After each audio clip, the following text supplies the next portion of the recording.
Well, on this Food City Friday, we are talking about the connection between food and mood. And we're not just talking about how certain foods can make you happy because you love them. Yeah. We're talking about the deeper meaning. We have Food City registered dietitian Nicole Pazdziorko joining us. It is so good to have you back. Well, thank you for having me. It's always good to be here. And talking about a topic that I think a lot of us can get on board with, but you're talking about like stress relief and bigger subjects here. Yes, yeah, absolutely. And I think a lot of us are familiar, like you said, with foods we kind of turn to maybe to alleviate some stress. And certainly that is true. We can kind of turn to certain habits, but actually a lot of people don't realize the connection that the foods we eat have on our mood and affect. And so we're going to talk about kind of what some of those things are today. The first one, and this is not going to be a shock to most people because we talk about them regularly, they have so many other benefits, but berries. Ooh, berries and cherries, those deep blue and purple hues, they're rich in something called anthocyanins, and many studies have linked those to increased cognitive performance, but also decreased risk of Alzheimer's and decreased risk of depression later on. So it's an actual nutrient in there that's helping our body get the substance that it needs. Yes, absolutely. And you can find this not just in berries, but other deep blue and purple fruits as well. So think cherries, but also eggplant, purple onion to a certain extent, but berries tend to be the kind of most easy to enjoy. You know, throw them in a smoothie, have them with some yogurt in the morning. That's perfect. I love that. Perfect way to start your day. Yes. Okay. The next step is dark leafy green vegetables. So those are going to be rich in a mineral called magnesium, and magnesium boosts serotonin activity. Serotonin is a neurotransmitter that helps to regulate and support our mood. So we often call it like the happy hormone. Yeah. I've heard that. And dopamine. And so boosting that serotonin activity, dark leafy greens, of course, they have all kinds of other benefits. But then some other good sources of magnesium are going to be avocado, love avocado, beans, nuts, seeds, stuff like that. And I'm loving you could do a spinach salad with your berries, and that would be the perfect combination. We do that, like call it green goddess salad, all green. Yeah, I love that. And then another nutrient that we talk about often for heart health, but also that supports brain health, is omega-3 fatty acids. Now again, omega-3 fatty acids are going to help support serotonin production and also dopamine production, so those two hormones. So that's going to be found in fatty fish, salmon I love.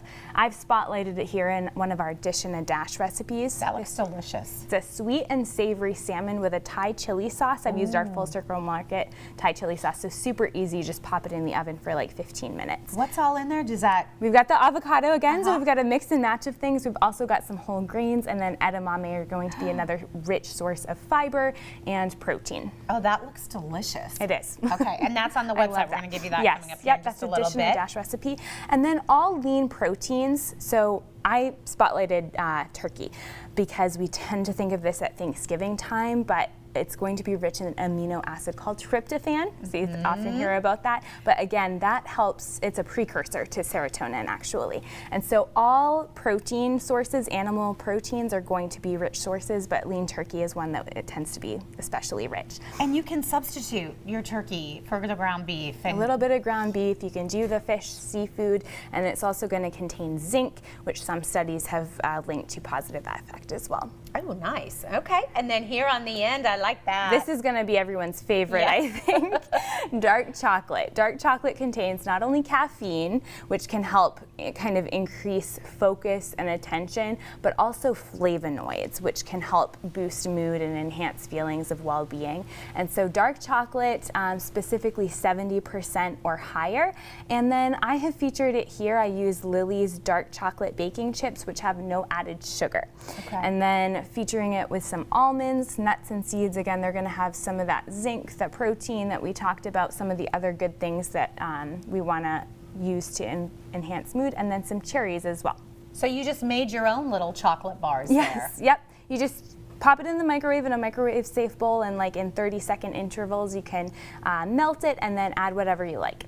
Oh my goodness, that looks delicious. That would be perfect for Easter to just have a little something like that on the end of your table. Absolutely. You can do the peanut butter eggs if you like to, or the nuts and seeds. I like that for a little bit of crunch and texture. And then just any other tips for helping us when it comes to, I know you mentioned stress, and that's kind of one of the things I think a lot of people maybe eat to relieve stress, and then they get more stressed out. Yeah. So, and I think we tend to turn to sugary foods, things like Absolutely. ice cream, you know, we all have those comfort foods. So if we can maybe substitute. And the last thing that you want is to be overwhelmed by trying to make so many healthy choices at once or overhauling your diet completely. So you don't want it to be a burden, but think about maybe what foods you can add rather than taking away everything altogether. And knowing that there are some of these foods that taste really good that you're incorporating into your diet regularly anyway, what else can you add to bolster that meal, to make it more balanced, and to just make you feel better generally? I like that you have avocados. That's always Yes. an easy one to add to a lunch or a dinner. Absolutely. Just make Throw some it in a guacamole. smoothie for a kind of a little bit of a creamy texture. Yeah, all kinds of things that you can do that they're very customizable. And again, the recipes, I would definitely go to the Food City website to look at our Dish and a Dash recipes that make it really quick and easy to prepare healthy meals. Oh, I love this. Looks amazing. Yeah. And it's in a dash, so we all love that. All right, we're going to give everybody the website, as she mentioned, foodcity.com, for more information and other recipes. Love the chocolate. Might have to try that as well. Sweeten it up with some of those dried cranberries. And of course, find Nicole's Pick Well series also on their website. She has gone through the store and will help you pick out nutritious things for your dinner table.